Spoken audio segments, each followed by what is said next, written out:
देखिए टॉपिक का नाम है लोगरिथम। लोगरिथम सबसे पहली बात तो प्रैक्टिकल लाइफ में कहाँ पर यूज होता है, आखिर लोगरिथम पढ़ाया क्यों जा रहा है, इसका पर्पज क्या है लोगरिथम का। मैं आपको एक क्वेश्चन दे रहा हूँ, ये क्वेश्चन करके बता देना, आप मान जाएंगे। आपको क्वेश्चन ये है कि आपका नाम कोमल, कोमल जो है ना, एक इसका बर्थडे था तो ये 4 किलो का केक लेके आई। ये 4 kg का एक केक लेके आती है जी बर्थडे वाले दिन, ठीक है। अभी केक लेके आई, इसको अपने फ्रेंड्स को खिलाना था, लेकिन हुआ ये कि जैसे शाम को केक काटना था, लेकिन ये दिन में थोड़ा उसको टेस्ट करके देख लिया पहले ही कैसा है। वो निकला कुछ ज़्यादा ही अच्छा, ऐसा केक तो कभी खाया ही नहीं था। इतना अच्छा केक अब मैं अपने फ्रेंड्स को थोड़ी खिलाऊंगी। ये वाला केक ये नहीं। फिर मतलब शाम को चेक किया था तो फिर मैंने सोचा अब तो नया केक आ भी नहीं सकता। फ्रेंड्स आए, उनको पानी पिला के भेज दिया इसने, केक उनको नहीं काटा ही नहीं। केक कहते मैं केक को कटती नहीं, मतलब है ही नहीं, केक ही नहीं है, पानी पिला के भेज दिया। और फिर सबके जाने के बाद आराम से बैठ गई इसको खाने के लिए। अब देखिए खाने का तरीका ये है कि ये लगातार ही खा रही है, लगातार खा रही है, और ये उसको कुछ इस तरीके से खा रही है कि ये कभी ख़त्म नहीं होगा। कैसे? इसने क्या किया कि जैसे आप ध्यान से समझना कहानी क्या है। इसने ये 4 किलो का केक था, ये लगातार खाती जा रही है, और पहले 1 घंटे में 1 आवर में, पहले 1 घंटे में इसने खा लिया 2 किलो। 4 किलो का 2 किलो बच गया। 1 घंटे बाद 2 किलो बच गया जी। फिर 1 घंटे बाद 1 किलो बच गया, 1 किलो खा गई, जितना बचा उसका आधा बच गया। फिर 1 घंटे बाद जितना बचा है उसका आधा, ½ kg इसने खा लिया। फिर 1 घंटे बाद जितना बचा हुआ उसका आधा खा लिया इसने। फिर 1 घंटे बाद जितना बचा हुआ उसका आधा खा लिया। जितना बचा हुआ उसका आधा खाती है 1 घंटे बाद, ठीक है ना। ये बताइए ये केक जो है, पहला क्वेश्चन तो कितने घंटों में खत्म होगा? मतलब ये खत्म होगा ही नहीं, क्योंकि लास्ट के जब 2 मॉलिक्यूल भी बच जाएंगे ना, तो 1 मॉलिक्यूल को 1 घंटे में खाएगी। और वो जो 1 मॉलिक्यूल बचा लास्ट में, उसका भी आधा मॉलिक्यूल अगले 1 घंटे में खाएगी। और वो जो आधा मॉलिक्यूल बचा हुआ है उसका भी आधा पार्ट अगले 1 घंटे में खाएगी। ये बताइए क्या केक कभी खत्म हो पाएगा? नहीं होगा, ठीक। अब मेरा आपसे क्वेश्चन ये है, कितने टाइम बाद 3 किलो केक बचा रह जाएगा? मेरा पहला क्वेश्चन, 3 किलो केक कितने टाइम एग्जैक्ट बताना है, इतने मिनट बाद बचा रह जाएगा। पहला क्वेश्चन तो ये है, क्योंकि 4 किलो से 2 किलो कितने टाइम में हो गया? 1 घंटे में। और मैं बोल रहा हूं कितना? 3 किलो, जिस रेट से कंज्यूम हो रहा है ये 3 किलो केक कितने टाइम बाद? आप कहोगे नहीं सर इसके बीच का टाइम ले लो, आधे घंटे बाद लगभग। नहीं, एग्जैक्ट नहीं बता पा रहे, आधा घंटा नहीं हो सकता, क्योंकि खाने का जो यूनिफॉर्म रेट नहीं है इसका, ठीक है ना। या फिर मैं आपको ये कहूँ कि यार ठीक इसके अंदर जो है 3.5 घंटे बाद कितना बचा रह जाएगा? 3.5 घंटे बाद केक की क्वांटिटी कितनी होगी? आप नहीं बता पाओगे एग्जैक्टली, इसका आंसर आप नहीं जवाब दे सकते। या फिर मैं ये कहूँ कि इसके अंदर अगर मैं ये कहूँ कि 60% केक ख़त्म होने में कितना टाइम लगेगा? 60% केक ख़त्म होने में कितना टाइम लगेगा? इस क्वेश्चन का जवाब देके दिखा दो मुझे, 60% केक खत्म होने में कितना टाइम लगेगा? अब नहीं दे पाओगे। इस क्वेश्चन का जो जवाब है, इस क्वेश्चन को कोई भी साइंटिस्ट लोग भी नहीं कर पा रहे थे इस क्वेश्चन को। जब ये क्वेश्चन नहीं हो पा रहा था तो एक नया टॉपिक बना लोगरिथम। और इस टाइप की एक्टिविटी फिजिक्स में 3-4 जगह हो रही होती है। एक होता है कैपेसिटर सी सर्किट में, जब चार्जिंग और डिस्चार्जिंग ऑफ कैपेसिटर्स होता है, वो ये इसको बोलते हैं एक्सपोनेंशियल फंक्शन। कोई भी चीज़ घटती है, ये चीज़ घट रही है, इसका केक एक्सपोनेंशियली घट रहा है। कैसे घट रहा है? ये एक्सपोनेंशियली घट रहा है। इस तरीके से कोई चीज़ घट रही है तो उसको एक्सपोनेंशियली घटना बोलते हैं, और बढ़ रही है तो उसको एक्सपोनेंशियली बढ़ना बोलते हैं। अगर बढ़ रही हो तो समझ आ रही है बात आपको?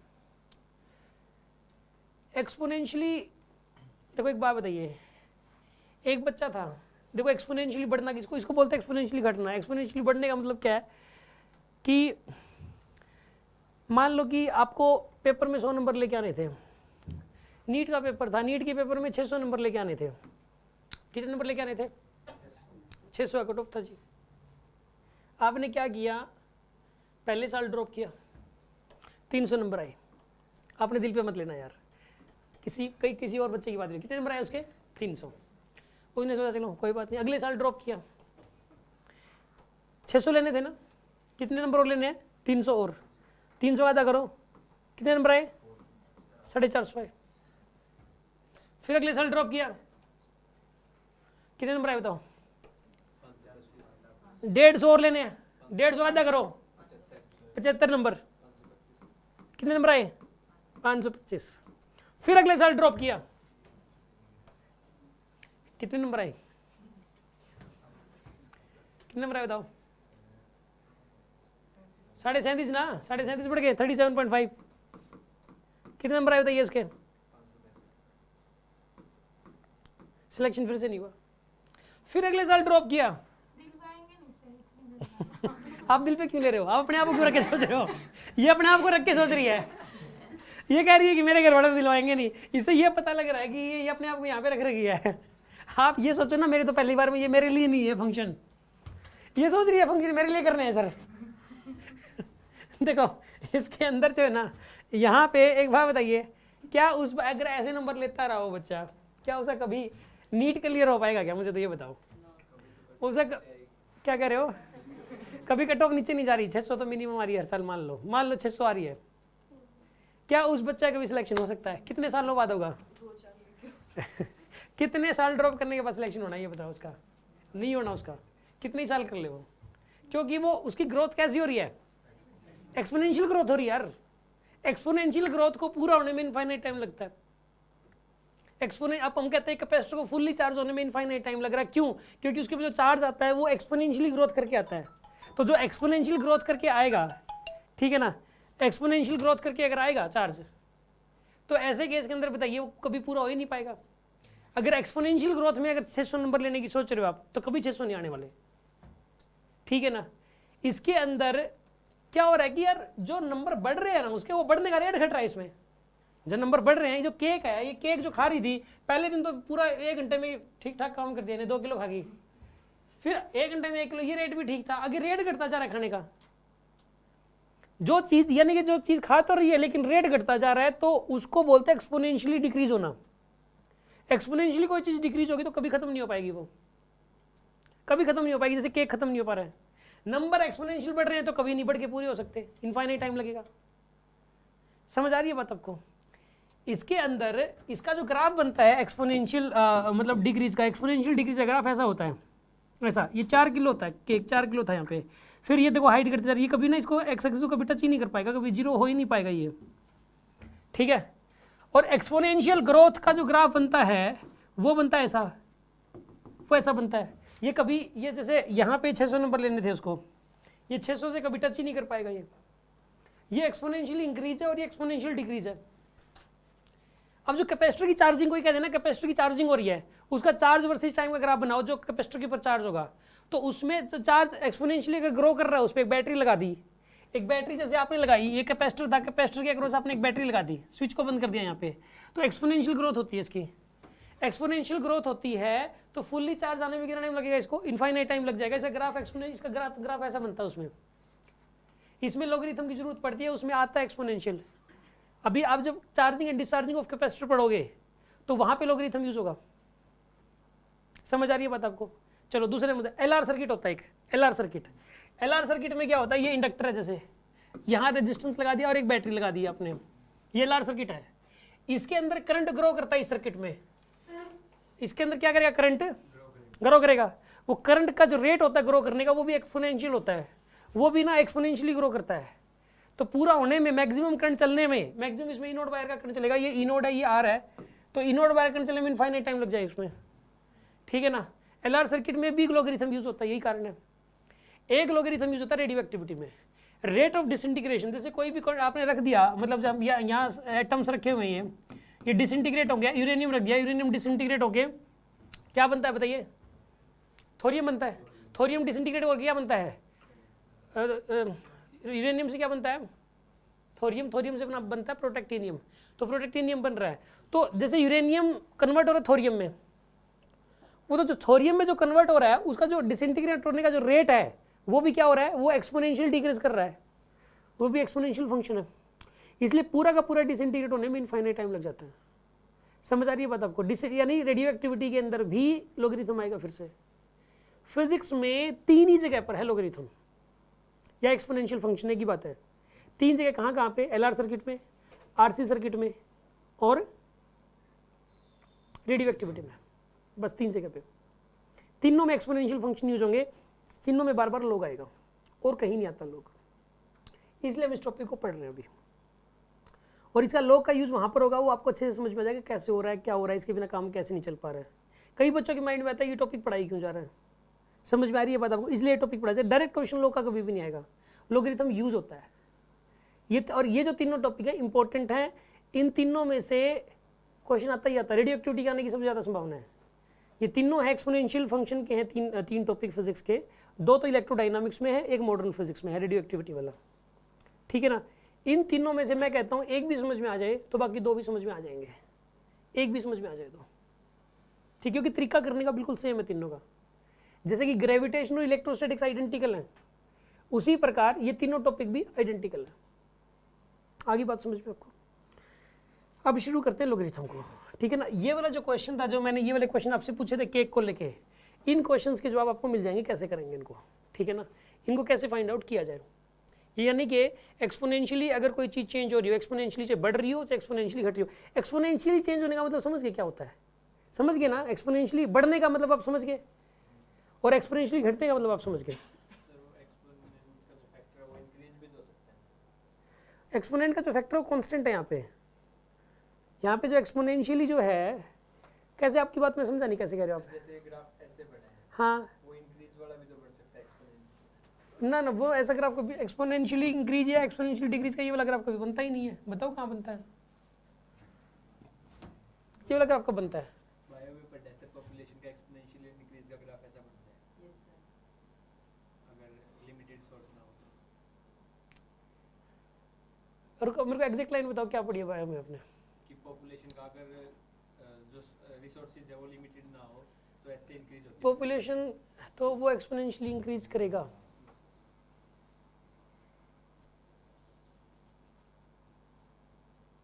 उसमें भी होता है एक्सपोनेंशियल वर्ड लगा देते होंगे। एक्सपोनेंशियल वर्ड जो है इक्वेशन में भी आता है exponential, n = n naught e to the power, ठीक है, r। फिर तो उसका नंबर इनफाइनाइट जाएगा। वैसे एक्सपोनेंशियली इंक्रीज करने का मतलब ये होता है कि जो मतलब इसमें वही हो गया कि मतलब मान लो कि एक रूल है, मतलब जो मुझे इसकी बात समझ आई, एक बंदा है, मतलब उनको 4 बच्चे पैदा करने ही करने हैं, मान लो ये रूल है गवर्नमेंट का, उसके बिना जेल में जाएंगे। अब 4 हो गए, अब उन 4 ने 4 करने हैं, कितने हो गए? 16। वो 4 करेंगे ना तो जेल में जाएंगे। अब फिर 16 ने सब ने 4 करने ही करने हैं, ठीक है ना, तो वो जेल में जाएंगे, तो कितने हो जाएंगे? ऐसा होता जाए तो क्या होगा बताइए? मतलब जंप सीधा, पॉपुलेशन खतरनाक तरीके से बढ़ जाएगी, बहुत खतरनाक। इस तरीके पे चल के कोई भी पर्टिकुलर समाज जो है वो कब्जा कर सकता है पूरी कंट्री के ऊपर भी, ठीक है ना। कई जो कंट्रीज थी जैसे मुस्लिम्स की थी, उन्होंने यही तो किया। उन्होंने रूल, मुस्लिम ये रूल था कि भाई सारे लोग 6 करेंगे ही करेंगे, अपने उनके धर्म का रूल था, सरकार ने नहीं निकालना। तो जो कई दूसरे मतलब रिलीजन थे उन कंट्रीज़ के अंदर, वो आज पूरी मुस्लिम कंट्री इस रूल की वजह से कंप्लीट 90% मतलब जो है मुस्लिम्स हैं। ये रीजन, यानी कहने का मतलब ये है, उसमें क्या हो रहा है सुनो आप, उस ऐसी ग्रोथ को भी एक्सपोनेंशियल ग्रोथ ही कहेंगे, ऐसी ग्रोथ को एक्सपोनेंशियल ग्रोथ कहेंगे। लेकिन एक बात बताऊँ, इसमें जो ई की वैल्यू है ना, एक्सपोनेंट है, वो 1 से कम है। इनमें जो e की पावर होती है वो माइनस में होती है, दोनों में r की। हाँ, इसमें e की पावर माइनस में होती है, बिल्कुल। इन दोनों में, उसमें e की पावर प्लस में होगी, बस, ठीक है। इनके अंदर जो अपने फिजिक्स के अंदर जो 3 टाइप है, 3 जगह पर आता है, इसमें e की पावर माइनस में हो जाती है, इस वजह से इसके अंदर ऐसा हो रहा है। और अगर e की पावर प्लस में होगी तो वो इस तरीके से एक्सपोनेंशियली ग्रोथ ही आएगी उसके इसके अंदर, फिर वो इनफाइनाइट चार्ज बढ़ जाएगा, वो फिर आउट ऑफ द कंट्रोल हो जाएगी वो चीज़। मतलब अगर ये नंबर अगर आ रहे हो, सपोज एक बच्चा जो है ये एक्सपोनेंशियली उसके जो नंबर बढ़ रहे हो, मतलब पहले साल कितने आए? 300, अगले साल आए उसका डबल। देखो पहले साल आए 10 नंबर उसके पहले ड्रॉप में आए 10 नंबर, लेकिन वो क्या करता जा रहा है, अगले साल आए इसका डबल, कितने आ गए? 20। इसके डबल, मतलब डबल करके फिर जुड़ गए, कितने आए? 30। फिर अगले साल कितने, इसके डबल करके ऐड कर दो, डबल कितना हो गया इसके? 60। कितने नंबर आए? 90। अगले साल कितने आए बताओ? इसका डबल करो, और उससे अगले साल कितने आए? इसका डबल करके ऐड करो, 810 आ गए, और उससे अगले साल बताइए क्या है? अरे कोई ना ले रहा है वो तो। अब कंट्रोल एक्सपोनेंशियली इंक्रीज हो रहा है यार, कंट्रोल में नहीं आ रहा वो, यानी कि इनफाइनाइट तरीके से ग्रोथ भी वो प्लस में आता है। चलो जो यार वो फिजिक्स से थोड़ा सा अलग हटके बात होगी हमारी। कहने का मतलब ये फिजिक्स में तो ये रहता है कि पावर नेगेटिव में आती है हमारे, एक्सपोनेंशियली डिक्रीज और एक्सपोनेंशियली इंक्रीज। इंक्रीज में भी मतलब जो ना एक यानी कि ई की पावर माइनस में है, ठीक है ना, तो इस वजह से जो है ना हमारा जो ग्राफ है वो इस तरीके से ही बनेंगे फिजिक्स में तो तीनों जगह ही। चलो एनीवे, मैं आपको ये सारे जो डिस्कशन है ये बताना चाह रहा था यार कि जो लोगरिथम है वो क्यों पढ़ रहे हैं, ये टॉपिक ही क्यों पढ़ा जा रहा है, समझ में आ गई बात आपको? शुरू करते हैं जी हम अब लोगरिथम को।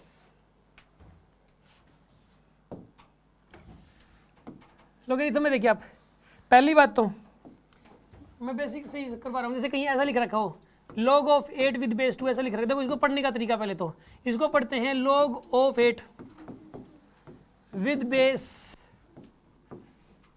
2, और ऐसा लिख रखा है log ऑफ 25। इसको पढ़ने का तरीका तो क्या होगा यहाँ पे, log ऑफ 25 विद बेस 5, ठीक है ना। अगर कहीं पर ऐसा लिख रखा हो log 256, इसको पढ़ने का तरीका तो ये क्या होगा, log ऑफ 256 विद बेस 2 आएगा यहाँ पे। इसको पढ़ने का तरीका हो जाएगा, नोट कर लो यार, ये पढ़ने का तरीका बताया मैंने अभी तो।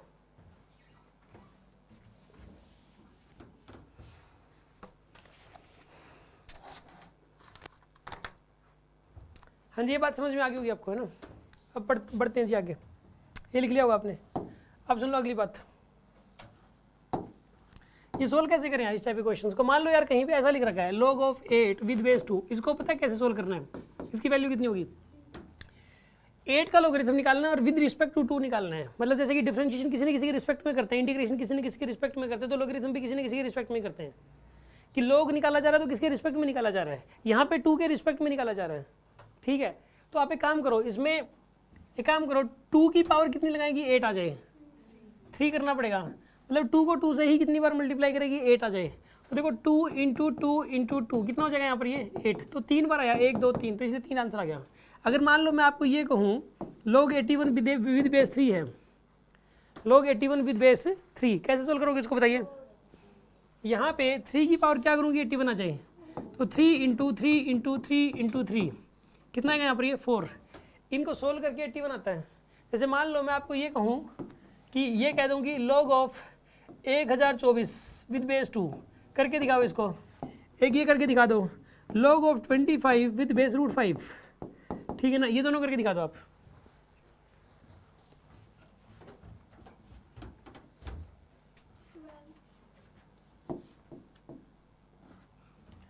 log ऑफ 625 विद बेस 5, एक और कर देना log ऑफ 10,000 विद बेस 10,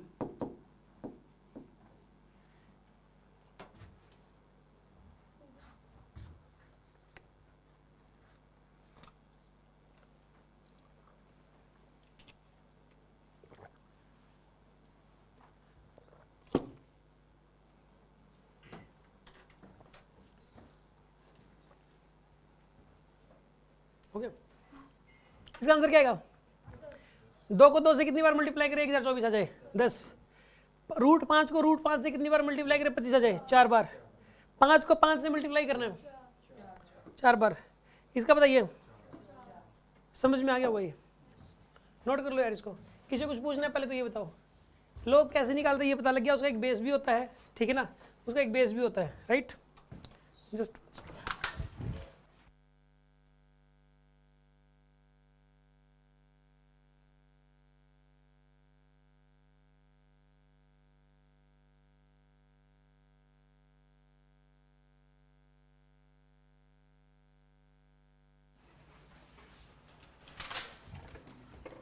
हाँ जी, अब सुन लो अगली बात। देखिए अगला डिस्कशन करने जा रहे हैं हम लोग। इसमें सपोज देखो रूल्स है इसके अंदर कुछ, यार रूल नंबर 1 मान लो ऐसा लिख रखा हो, log m plus log n base same है, तो इसको क्या लिख सकते हो बताइए, log mn। इसका बेस a है, मान लो इसका भी बेस a है और इसका बेस भी a ही रहेगा, फिर इसका जो बेस है इसका भी वही बेस है, तभी तो ये रूल लगेगा, फिर यहाँ पे वही बेस लिखना पड़ेगा आपको, ठीक है ना। ये रूल है यहाँ पे, इसके अंदर जो है ना ये है यहाँ पे log m plus log n क्या होता है बताइए, log mn होता है। log m plus log n क्या होता है, log mn।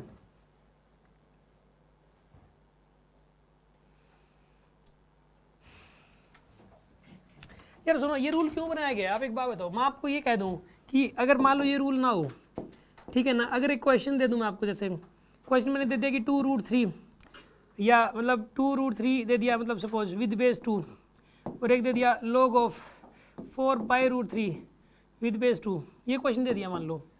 अब ये वाला क्वेश्चन मान लो ये रूल ना हो तो ये क्वेश्चन सोल्व ही नहीं हो पाएगा। आप एक बात बताइए, इसकी वैल्यू कैसे निकाल सकते हो, डायरेक्ट नहीं निकलेगी ना। log 2√3 विद बेस 2 है, इसकी वैल्यू आप निकाल सकते हो क्या, नहीं निकल पाएगी। वो तो कर दिया आपने, मैंने जो पिछले वाले क्वेश्चन दिए थे वो तो कर दिए। अगर मैं आपको ये कहूँ कि इसकी सिर्फ इसकी वैल्यू निकाल लो, नहीं निकलेगी, इसकी वैल्यू निकाल लो, नहीं निकलेगी, और फिर उनको ऐड भी करो, आप सोल्व नहीं कर सकते। लेकिन ये वाला रूल लगा के तुरंत कर दोगे आप। कैसे करोगे ये वाला रूल लगा के, बताइए कैसे लिखोगे इसको। log देखो बेस तो इसका भी 2 इसका भी 2, तो यहाँ पे भी क्या लिख दोगे 2, और इन दोनों को मल्टीप्लाई कर दोगे, करिए मल्टीप्लाई 2√3 इंटू 4/√3, तो √3 से √3 गया, कितना आंसर आएगा यहाँ पे, log 8 विद बेस 2, कितना आंसर आएगा इसका 3 आंसर आ जाएगा। ये कोई डाउट हो तो बताइए इस बात में, समझ में आ गया होगा। ये कई क्वेश्चन जो है ना वो तभी हो पाते हैं जब ये रूल लगाओ, तो ये वाला क्वेश्चन तभी हो सकता था जब ये रूल पता हो। ये रूल नहीं पता तो ये क्वेश्चन आपसे नहीं हो सकता था, ठीक है ना। तो कुछ क्वेश्चन रूल्स के थ्रू होते हैं। मैं आपसे अगर कभी भी पूछ लूँ log m plus log n की वैल्यू बताओ, तो log m plus log n की वैल्यू क्या होती है, log mn होती है, log mn हो जाएगी log m plus log n की वैल्यू, ठीक है। जैसे कि मान लो मैं आपको अगर ये कह दूं कि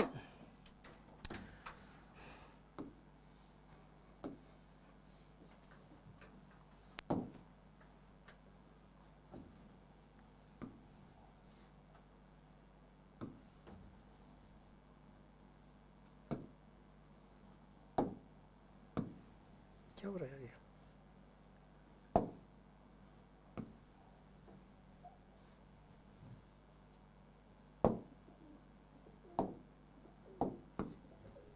सुनो अब मैं एक क्वेश्चन दे दूं आपको। क्वेश्चन मैंने मान लो दे दिया आपको, log of 25√3 plus log of 5/√3 plus log of 5√2 plus log of 1/25√2, ये दे दिया क्वेश्चन, और सबका बेस 5 लगा दिया, सबका बेस लगा दिया जी 5। सोल्व करो इसको।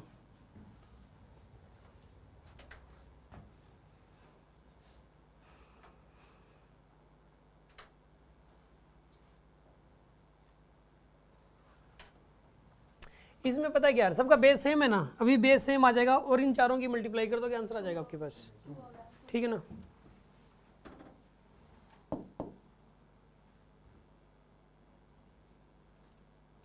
सुनो कैसे करेंगे हम लोग, log 5 लिख दिया, कैसे करोगे इसको 25√3 इंटू 5/√3 इंटू 5√2 इंटू 1/25√2, √2 से √2 गया, √3 से √3 गया, 25 से 25 गया भाई, तो क्या आंसर आएगा 2 आंसर आ गया। अगर मान लो अब ये वाला क्वेश्चन है, ये अगर ये रूल ना पता होता तो ये वाला क्वेश्चन नहीं हो सकता था आपसे, इसलिए इस रूल की ज़रूरत है। समझ में आया आपको। जरूरी नहीं कि 2 ही टर्म्स हो, देखो इसमें 4 हैं तो इन चारों में भी बेस सेम है चारों का, तो हमने वही बेस लेके इन चारों को मल्टीप्लाई कर दिया, ऐसा कहीं पर भी किया जा सकता है। समझ में आ रही बात आपको। जब वो तीनों टॉपिक्स हम पढ़ेंगे, आरसी सर्किट, ठीक है, charging and discharging of RC circuit, और एलआर सर्किट पढ़ेंगे, और एक रेडियो एक्टिविटी पढ़ेंगे, तीनों में अगर मुझे ज़रूरत पड़ी कोई क्वेश्चन सॉल्व करने में तो मैं ये वाला रूल यूज़ कर सकता हूँ, ठीक है जी। अब सुन लो अगली बात, अगला रूल, इसमें कोई प्रॉब्लम है किसी को, अगला रूल सुनो आप। अगर ये तो प्लस था बीच में, अगर माइनस आ जाए, रूल नंबर 2 सुन लो, माइनस आ जाता बीच में, यानी कि ऐसा आ जाए log m minus log n, base same है, a है बेस, तो इसे क्या लिखोगे बताइए यहाँ पे, log m बाई n, और बेस a ही रहेगा।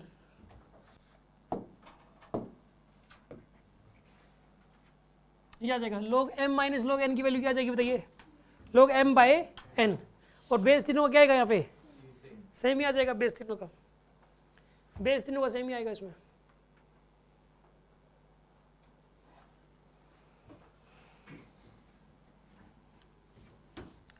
अच्छा अब सुनो, मान लो मैं आपको ये कह दूं log ऑफ 8 विद बेस 2 है, जैसे मान लो मैं एक क्वेश्चन दूं आपको जिसमें log 8 रूट 7 दे दिया, ठीक है ना, और माइनस दे दिया log 2 रूट 7, ठीक है ना, और बेस 2 कर दिया, ये वाला क्वेश्चन सोल्व करना है। इसमें देखो आप, ये वाला इसमें माइनस लगा हुआ है, ये वाला क्वेश्चन ना तो ये सोल्व कर सकते हैं आप अलग से, ना ये सोल्व कर सकते हैं अलग से, लेकिन हमें सोल्व करके आंसर देना है इसका, ठीक है ना।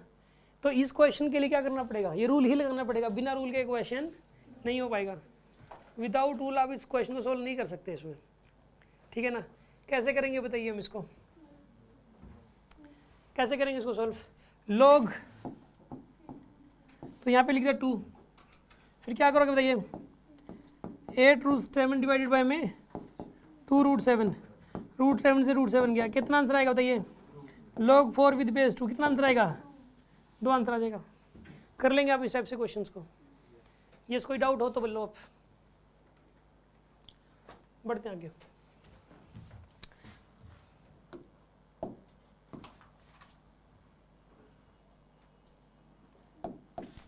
मान लो मैं आपको ये कह दूं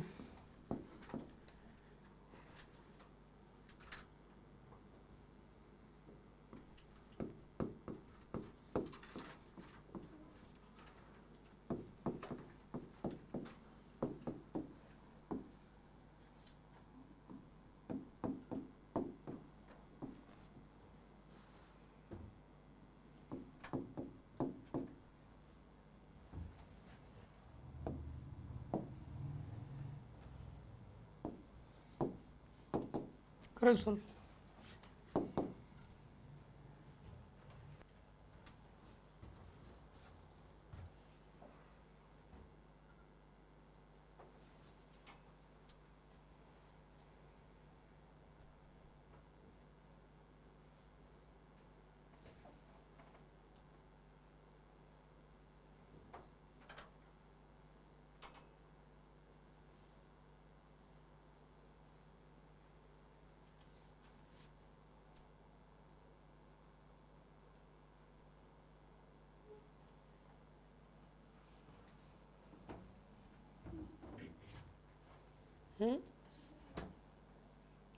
थ्री की पावर 6 ही क्या है, नंबर आएगा एक,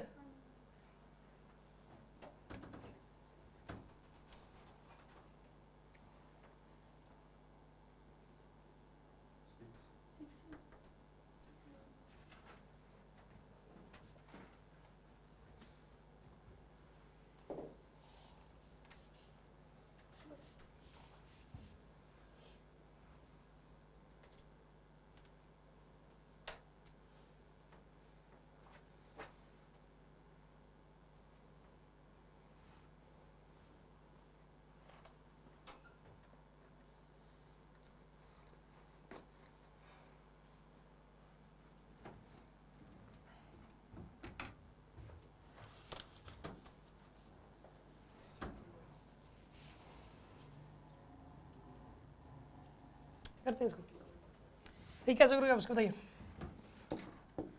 log ऑफ बेस 3 है ही, 3 रूट 5 है, यार ये माइनस में है, इसको डिवाइड करने की बजाय मल्टीप्लाई कर दो, लेकिन उल्टा करके 9 बाई रूट 5 कर दो, मतलब एक तो रूट 5 बाई 9 से डिवाइड करते हैं, इससे बेटर क्या है कि 9 बाई रूट 5 से, अच्छा यहाँ से मल्टीप्लाई प्लस है तो मल्टीप्लाई कर दो आप, 9 रूट 7 माइनस है तो क्या करोगे इसको, डिवाइड करने से बेहतर क्या है, उल्टा करके मल्टीप्लाई कर दो,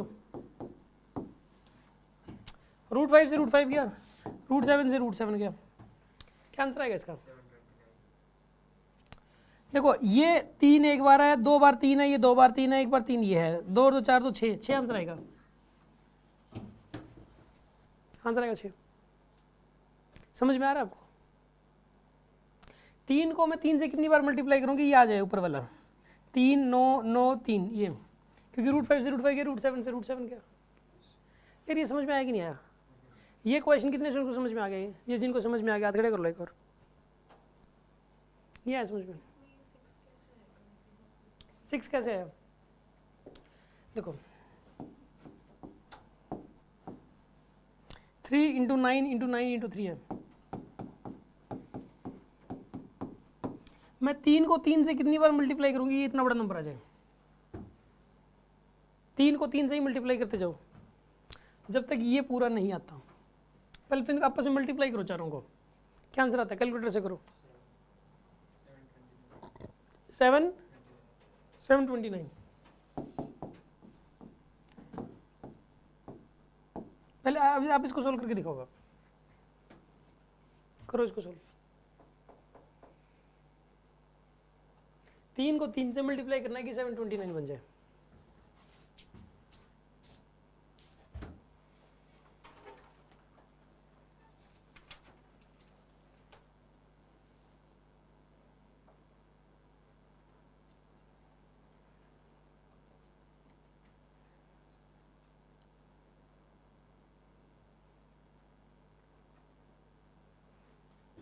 सेवन 29 ही है ना? फिर ठीक है, कहीं ये लगी रहे बेचारी।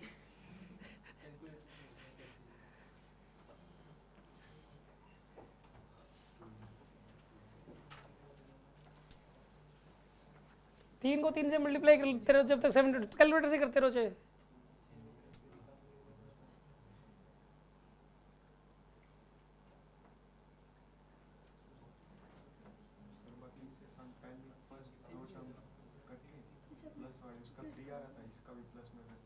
हाँ ऐसे ऐसे कर लेते हैं, ऐसे कर लो, कोई बात नहीं, एक ही बात है।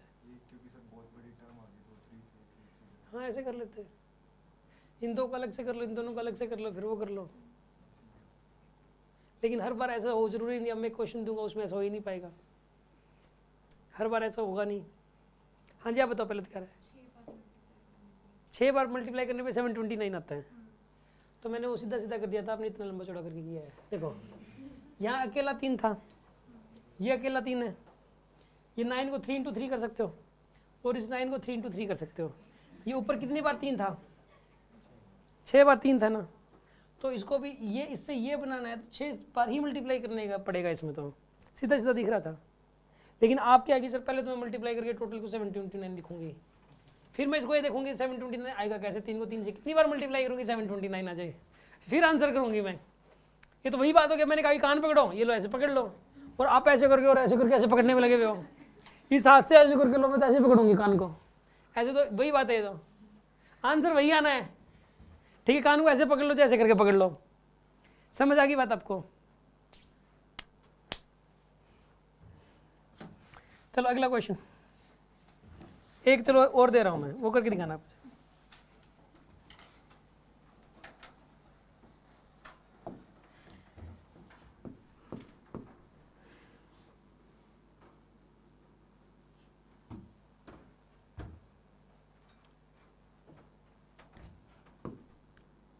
4√15 with base 2 प्लस में log of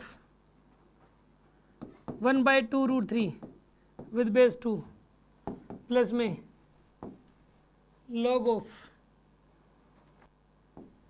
8√5 with base 2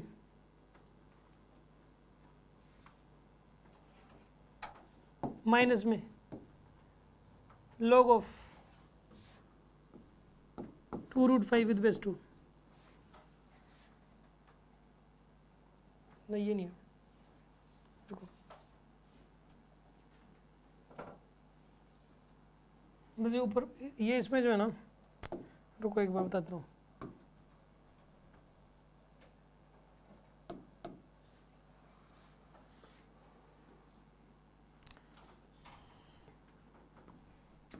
(2√7) है, फिर प्लस में 4√7 विद बेस 2 है, इसको करो आप।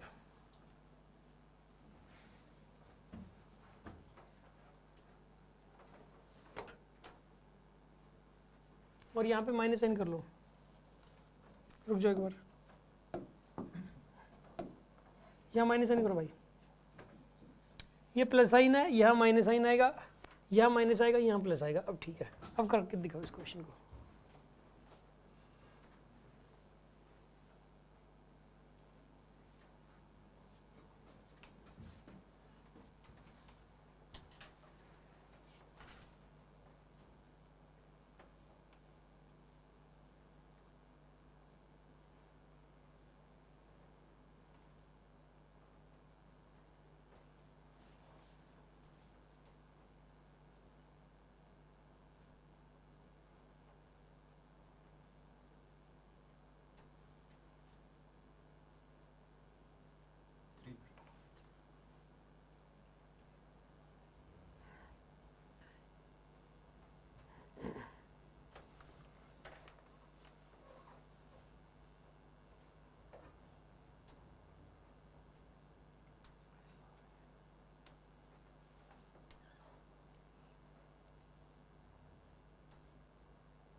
इंटू 1/2√3 करोगे, इंटू इसका रेसिप्रोकल करोगे, फिर बताइए, इंटू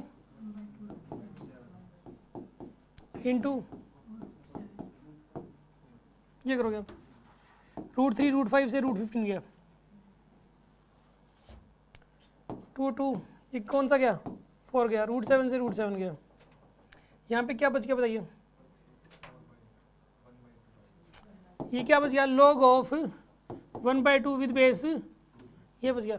अभी जो रूल सिखाए उसके हिसाब से ये आपसे सोल्व नहीं हो पाएगा, अभी इतना ही छोड़ दो चाहे, अभी मैं एक रूल बताऊंगा उससे तुरंत हो जाएगा ये, ठीक है ना, अभी नहीं हो पाएगा।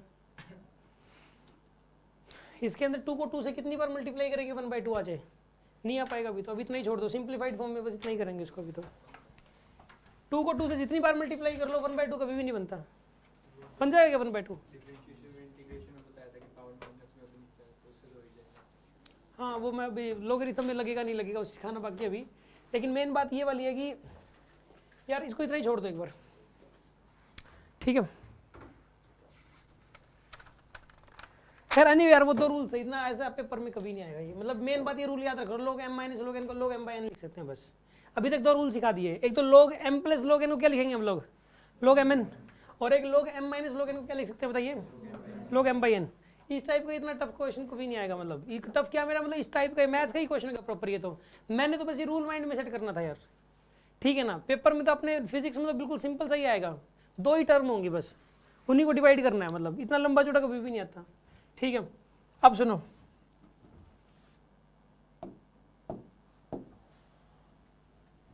खैर ये रूल समझ में आ गया यार आपको, इसके अंदर सुनो अगला रूल सुन लो आप।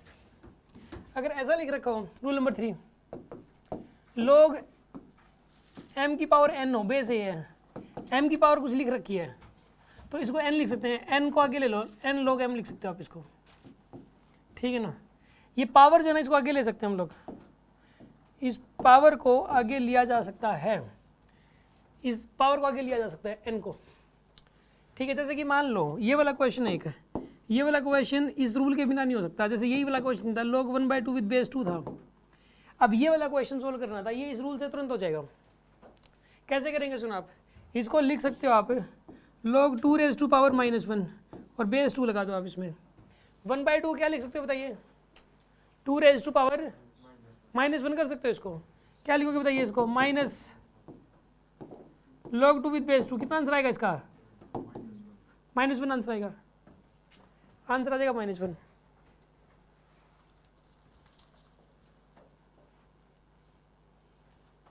यहां पर जो है ना log 2 विद बेस 2 को 1 लिख सकते हो आप।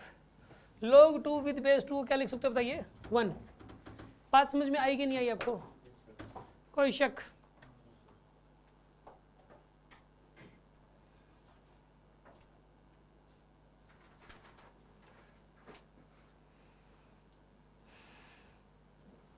यार सुनो आप, जैसे कि मान लो मैं आपको ये कह दूं,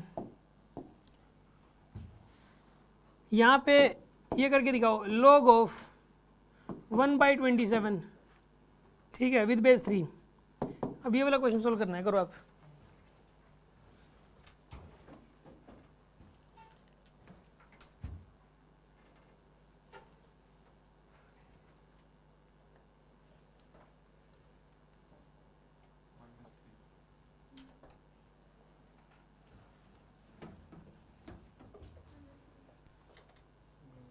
माइनस क्या? सुनो, इसको लिखोगे आप log of 27 raise to power -1 base 3। इस पावर को आगे ले सकते हो आप। माइनस log 27 बेस 3 कितना आएगा बताइए? माइनस का 3 आंसर आ गया। ये क्वेश्चन तभी हो पाया जब हमें ये रूल पता था ना, तो ये हो ही नहीं पाता। समझ गए बात को? अगला केस, अगला रूल सुन लो बाप। अगर रूल नंबर 4, अगर ऐसा हो log m है और यहाँ पे a की पावर x लिख रखा है, बेस की पावर लगा दी, तो इसको आगे ले सकते हो, इसका रेसिप्रोकल लेके x को ऐसा लिख सकते हो, इसको 1/x log m with base a। ऐसा लिखने में कोई बुराई नहीं है। यहाँ पे जो बेस की पावर लिखी हुई है ना, इसको आगे ले सकते हो इसका रेसिप्रोकल करके, ठीक है ना। यहाँ पे जो बेस लगा हुआ है, बेस की पावर जो है, इसको रेसिप्रोकल करके कभी भी इसको आगे लिया जा सकता है, ठीक है जी। जैसे कि मान लो, अब कई सारे क्वेश्चन इससे आसानी से हो जाएंगे। कैसे? देखो आप, मान लो ये कह दिया log 16 दे दिया, सॉरी यहाँ पे log 2 दे दिया विद बेस 16 दे दिया मान लो। अब ये वाला क्वेश्चन है, ये इस रूल के बिना नहीं हो सकता। ये वाला क्वेश्चन इस रूल के बिना नहीं हो पाएगा आपसे।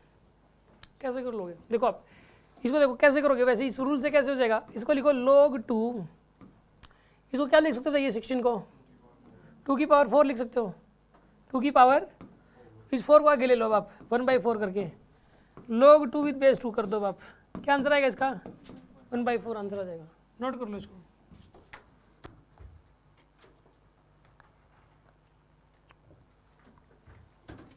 मान लो मैं ये कह दूं log ऑफ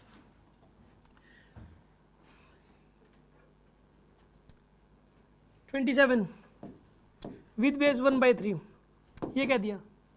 अब ये वाला क्वेश्चन है, ये इस रूल के बिना नहीं हो सकता। इस रूल के बिना प्रॉब्लम हो जाएगी।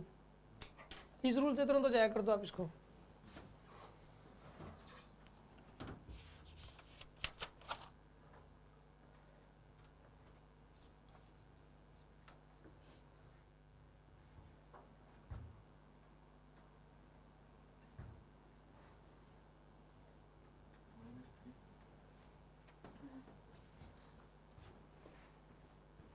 करते हैं इसको।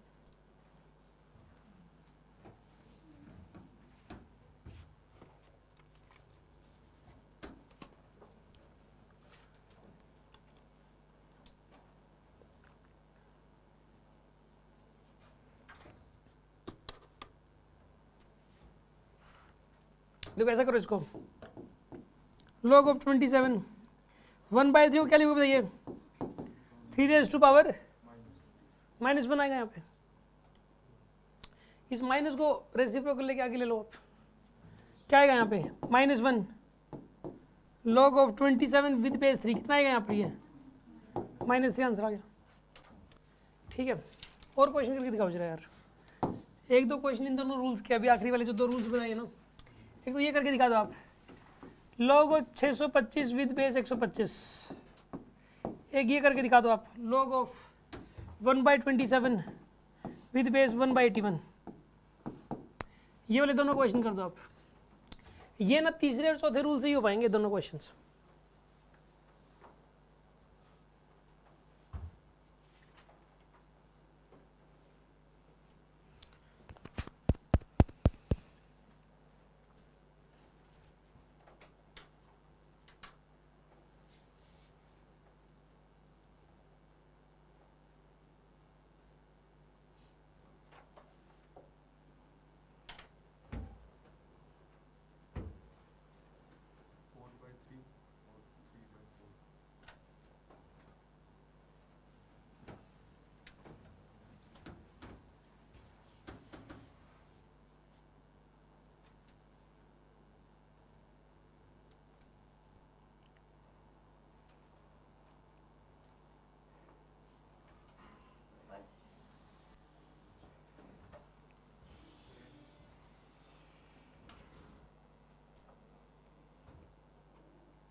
सुन लो